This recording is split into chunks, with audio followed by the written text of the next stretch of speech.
Jay here for Stretford, Paddock. This is the Paper Talk. As you can see, I'm not outside Old Trafford. I'm in the studio, which means one thing, it's live. So get involved in the comments and the chat and let us know what you think about all the latest United stories. And if you've even got any, if you've got any news, get in the comments and let us know about it. We're going to be talking about Milinkovic-Savic. We're going to be talking about some kid called Alvarez. We're going to be talking about, looks like, Manchester United may have agreed terms or agreed a deal for Ralf Rangnick's first ever signing at the club. So we're going to get into all that. Make sure as well, if you're not doing, you give us a subscribe. Let's get to 700,000 subscribers by the end of the season. With your help, we can do it. We're on about 620,000 now, so it's doable. And also, make sure you're checking out the 12 Days of Paddock over on the members section, where you can win a host of prizes, including a PlayStation 5. Right, now, got all that out of the way.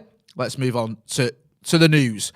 So, the first one was Milinkovic-Savic we were talking about. Now, this is a player who's been sort of linked with United for about 4 years. I remember talking to, going to do a bit of name dropping here, Bojan Djordjic, used to play for Manchester United. I was over in Norway with him, and we spoke about Milinkovic-Savic because he raved about him. He thought he could be a potential United star. Wanted us to sign him, was banging on about him, saying we need to get this kid. He can, he can do the business for Manchester United. And then he went to the World Cup. We had the World Cup that year, and he did okay, but he didn't exactly set the world alight. So it kind of, I know international football is not the be all and end all, but it kind of seemed to sort of quash the rumours, and he lost the momentum. That transfer rumour, it looked like it was going to happen. Then after a pretty underwhelming World Cup, and an okay time of it playing for his club, but nothing sort of earth-shattering. It was like, okay, is he actually the one we want? And it just didn't pan out. It sort of died, that transfer rumour. But it's come back up again. And there's reports here that United are ready to move, and moving with determination, it says here, I think it's the Star that have said this, to sign him. It says, the Serbian midfielder is said to be unhappy in Italy, and United could target him as Paul Pogba's replacement once the Frenchman's contract expires next summer, according to Il Messaggero. So it's obviously a publication in Italy, I presume it is anyway, and other websites have picked up on this. I think Sports Witness, a few others. And it says here that Milinkovic-Savic has managed to annoy Lazio by leaving the club's Christmas dinner earlier than he was expected to. So there you go. He's upset things there. Maybe that'll help us get him for a cheaper price. We'll have to wait and see whether Milinkovic-Savic is going to come to United. I'm not so sure about this one. I just feel like if it was going to happen, it would have happened a few years ago. He is a good player. He certainly fits into a role that we need. He's 26, I think, so it's not like he's, past it or even at his peak yet. And, you bring him in, it makes sense in the sense that you probably get at least 5 years out of him. I don't know. It seems to me like this would have happened in around 2018, around that time I mentioned earlier, if it was going to happen. But it may well still be a potential move for Manchester United.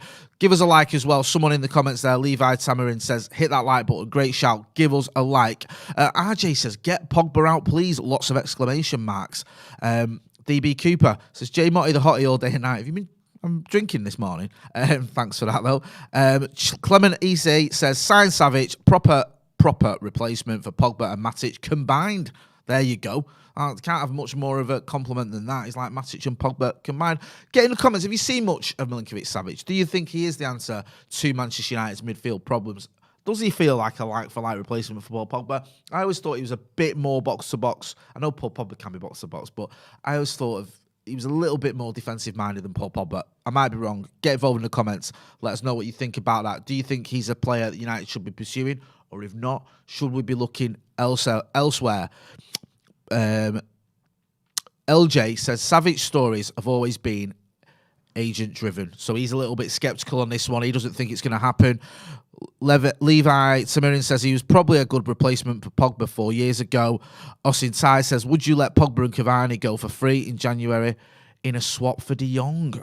That makes a lot of sense, but I don't know if it'll happen. I know that Barcelona are interested in Cavani. I'm not so sure whether they could afford Pogba's wages. I don't know if Pogba's looking to go there.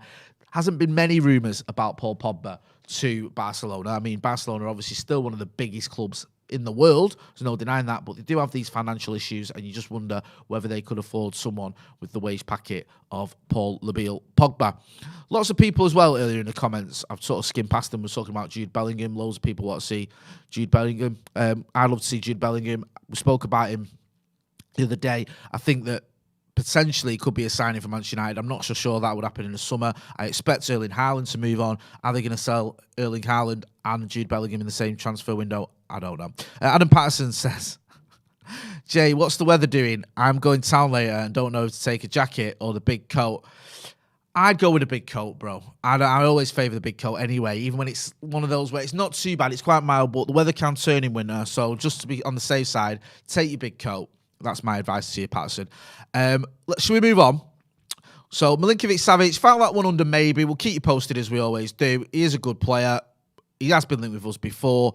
And I think he's the transfer fee is around 17 million, which isn't a lot at all, is it, really? If you look at it, I mean, it's pennies in today's modern era. So, maybe that is one that makes sense, but we'll have to wait and see because, like I said earlier, it felt as though... 17 million was for another target. It felt as though it would have happened by now if it was going to happen. One signing that may have happened, and this is doing the rounds, I think this has come from 442 and a few other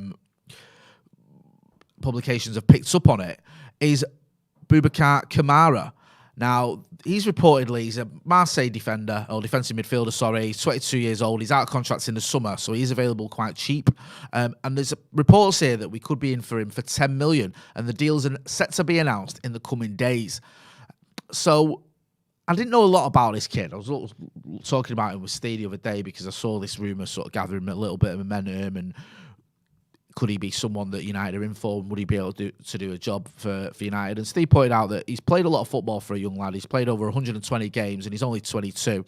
So he's only just turned 22 last month as well. So when you look at that, he's always got that experience and that youth, which is a good mix. He's a defensive midfielder. We need someone there. And you'd expect him to kick on. At the age of 22, you'd expect he's got higher levels to get to. I'm not going to sit here and pretend I know loads about him because I don't.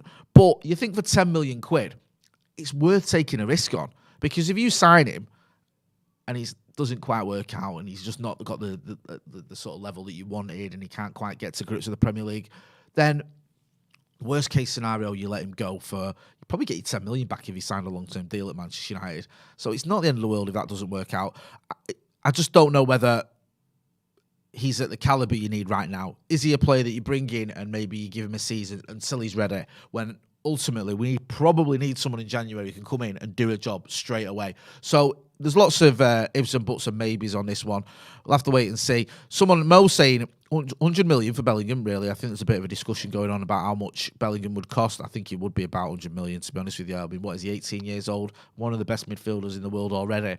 I think you're going to pay a lot of money for Jude Bellingham. Think about Jadon Sancho, who's 21, was 73 million. So Jude Bellingham for 100 million kind of makes sense, doesn't it? I know it's a lot of money, obviously, but if you want someone like that, you're going to have to pay big money. But in terms of the lad that we've been linked with, get involved in the comments. Let us know what you think about him. Do you know much about him? Do you think he is the answer? Do you think he's someone who can come in and do a job straight away? Or is he likely to be more long-term? 22, so he's not a child. You know, he's played a lot of football already, so you would expect him to feature to a certain degree in the first team, but can he come in and do a job straight away? That's Boubacar Kamara, Marseille's defensive midfielder, out of contract in the summer and linked with a move to Manchester United this January for around 10 million quid, which is pennies in it in this day and age. I mean, when's the last time United bought anyone for 10 million? I can't even remember. I know we've had players who've sort of, come on a free at the end of the deal. Was Tellers about 10 million? I'm not so sure. Moving on. United are chasing a £17 million star here, it says. Looking at an Argentinian forward called Julian Alvarez, and he's been touted as a replacement for Edinson Cavani because it looks like Cavani's going to go, doesn't it? I mentioned it earlier. He could be on his way to Barcelona. I mean, we all love Edinson Cavani. He's a fantastic player. He does well whenever he plays. The problem is he just doesn't play enough. He misses a lot of games. He obviously at 34, he's only short term anyway. He's out contracts in the summer, and it looks like United are looking for someone more long-term. And this kid is on fire. 21 years age, it says here, shown a lethal eye for goal, netting 24 goals, as well as providing 15 assists in 46 games last season. The only problem is, he's at River Plate, sorry. The problem is that the likes of Juve and Bayern Munich are also in for him. So we could end up getting in a bidding war, and that 17 million could end up being a lot more, especially if you get into a bidding war of his wages as well, if people and other clubs are offering him more money. Don't know a lot about him, not going to pretend I do. Again, though, it feels like that one of those, if you can get a young striker for a reasonable price, could be worth a punt. I know we've got a lot of attacking options. We've got Mason Greenwood, we've got Cristiano Ronaldo, we've got Marcus Rashford, we've got Anthony Elanga and Adam Diallo. No, they're not strikers. But you feel like a young striker who doesn't cost the earth could be something worth it. Could be something worth it in that. You look at maybe just when you think of young strikers, South Americans, I always think of Chicharito, don't you? Let us know what you think in the comments. Does anyone know much about this kid? Do you think he's the answer to Manchester United's, I won't say Manchester United's problems, but do you think he could be a good option for Manchester United? Would you like to see him come to Old Trafford? Do you think Cavani is going to go? The Cavani leaving rumours are just gathering more and more momentum, aren't they, over the last few days? And now it's almost looks like it's a certainty. I know nothing's certain until it's actually certain. He hasn't signed a deal with Barcelona yet, but so many stories doing the rounds that Edinson Cavani is heading to Barcelona that it's hard to ignore them. People talking about Yuri Tielemans as a potential signing. Yep, would love to see him arrive at Old Trafford, but I don't think it is going to happen. Ian Medellina says, we need destroyers with good footwork and physicality. Someone else saying Adam Traore for right back. Adama Traore, sorry, for right back. Basana Brown says, yes, loving these development players. This is what United are about. Youth, development and hunger. Ralf is already all right with me. Love heart emoji. Ralf Rangnick built his reputation as someone that was able to spot a gem when he was able to spot a player who was on the cusp of becoming a superstar. You look at some of the players he signed for pennies, really. He signed the likes of Naby Keita, Dayot Upamecano, Erling Haaland. There's quite a lot. There's a list that's doing the rounds, if you can Google it, of signings that Ralf Rangnick made when he was at his various clubs, of players that went on to bigger and better things. And this kind of fits that MO, doesn't it, of him being able to spot these gems, spot these players, look at players who are about to go big, shall we say. I'm not saying he's an expert on South American football, but he's obviously got a scouting network. United have got a scouting network, so the likes of Alvarez makes sense. When it comes to other players as well, obviously Milinkovic-Savic is a bit different. He's a more experienced player at 26 years old. He doesn't fit that mould of someone who's up and coming. He's someone who's already there. He's an established international. Boubacar Kamara, though, is a player who potentially could go on to bigger and better things. So that kind of fits into what Ralf Rangnick's done in the past, of buying these players in the sort of early 20s, late teens, and being able to develop them and see them kick on. My only sort of reservation with Kamara is if he is going to be a defensive midfielder for Manchester United, we need someone who can come in and do a job now, I think, anyway. I think that is an area that has been neglected. And yes, we know that Fred and McTominay have been doing a job there, but I just feel like it is a weak link for Manchester United. Get involved in the comments. Do you want to see Boubacar Kamara? Do you want to see Alvarez? Do you want to see Milinkovic-Savic? Do you want to see anyone else? Which area do you think United needs to strengthen on? Is it defensive midfield? Is it just a midfielder, a more box-to-box type midfielder? Is it an attacker? Do we need to look at attacking options? Is it even a defender? We have been linked with so many players, and Manchester United have this way of working where we have a list, don't we? We have these constant lists where pretty much every player on the planet is on them. Do you remember when we went for Aaron Wan-Bissaka, we had a list, and I think it had about 300 names on it or something of right-backs, which is just basically every right-back who's playing football at a professional level, it seems. So we always have players on a list, but do you think that there's some, an area where we need to be a bit more streamlined, a bit more focused and go, okay, we desperately need this position sorted, this position covering? We know the system that Ralf Rangnick likes to play. It likes to play what is basically a 4-2-2-2 formation. We know how the importance of attacking wing-backs, or, just wing-backs or attacking full-backs, I should say, are in that system. He's been using Alex Telles and Diogo Dalot. He's been using them very well. Are they the answer long-term? Do you expect Luke Shaw and Aaron Wan-Bissaka to come in? Or is there another option? Does he look elsewhere? And does he look at attacking fullbacks or wing-backs? Does he need another defender? We've got the likes of Raphael Varane, Harry Maguire, Victor Lindelof, and Eric Bailly. There's Tenan Mengi waiting in the wings as well. But we have been linked with one or two defenders. There was rumours doing the rounds yesterday and the day before about Jules Koundé being a potential target for Manchester United. He's been a target for us, it seems like, for the last few years. Again, it looks like he could be one that we're looking at, but you have to ask yourself, why are we looking at him? Have we not got enough centre-backs? I've just named a load of centre-backs there that you'd think would be able to do a job. But is that an area where you feel like we could do with something else? There's also a story that's sort of just been published on the Evening News website. I think it's actually just gone live now. And it says that Ralf Rangnick is pushing for Erling Haaland Manchester United transfer. Goes on to say, Ralf Rangnick is pushing for United to sign Erling Haaland despite intense competition for the Borussia Dortmund striker. Rangnick has recently spoken to Haaland's father, Alf Inge, about a possibility of his son signing for United next year. Rangnick retains a cordial relationship with Alf Inge Haaland from when he was Red Bull sporting director and oversaw Haaland's move to Red Bull Salzburg from Molde in 2018. Then goes on to say, Haaland came close to joining United 2 years ago, but the Norwegian chose Dortmund, where he has plundered 76 goals in 74 games. Haaland's €75 million release clause becomes active in 2022, and he seems almost certain to leave Dortmund. So it looks like, this is a bit of breaking news from the MEN, that Ralf Rangnick is pushing for Erling Haaland. Do you believe that? Do you think that's going to happen? Is that what you want to see? I mean, I think none of us, I don't think anyone will be complaining if we sign Erling Haaland. I just feel like we are going to face stiff competition from the likes of potentially Manchester City. Chelsea may even be in for him. I know they bought Romelu Lukaku in the summer, but he's not set the world alight there, has he? And he is a lot older than Erling Haaland, so it wouldn't be on the realms of possibility that Chelsea went for Erling Haaland. Maybe someone like Liverpool or someone comes in for him. You just don't know, do you?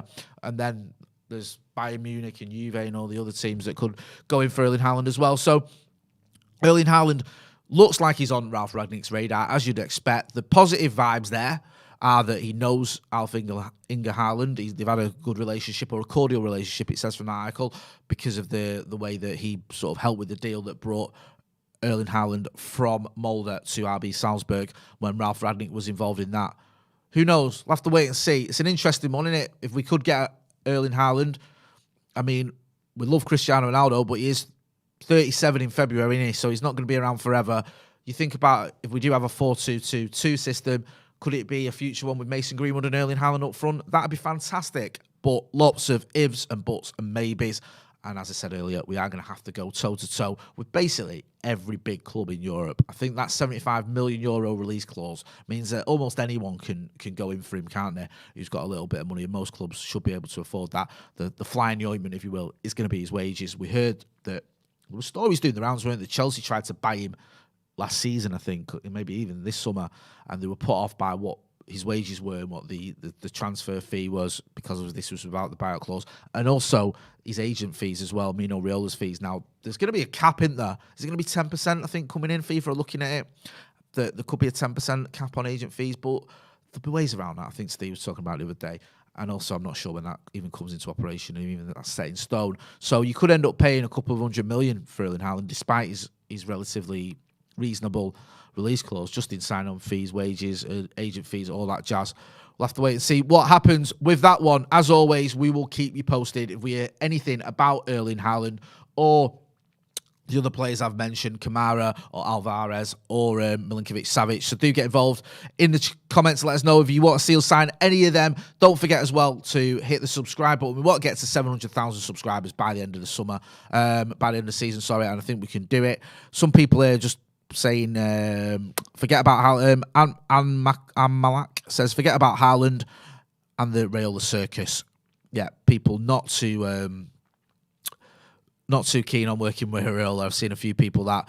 Mike93 says, I can't see Haaland coming, to be honest. I think it's unlikely. It's not impossible, but it's unlikely. I think there's going to be a lot of clubs in for him, and I just feel the Raiola factor as well. Doesn't have a great relationship with Manchester United. Yes, Ralf Rangnick has a good relationship with Alpha Inge Haaland, but United and Raiola's relationship isn't great. Anyway, I'm going to wrap it up there. Don't forget to hit subscribe if you're not doing, and check out the 12 Days of Paddock, where you can win a host of prizes, including a PlayStation 5. I've been Jay. This has been Stretford Paddock Paper Talk, live from the studio. Thanks for watching.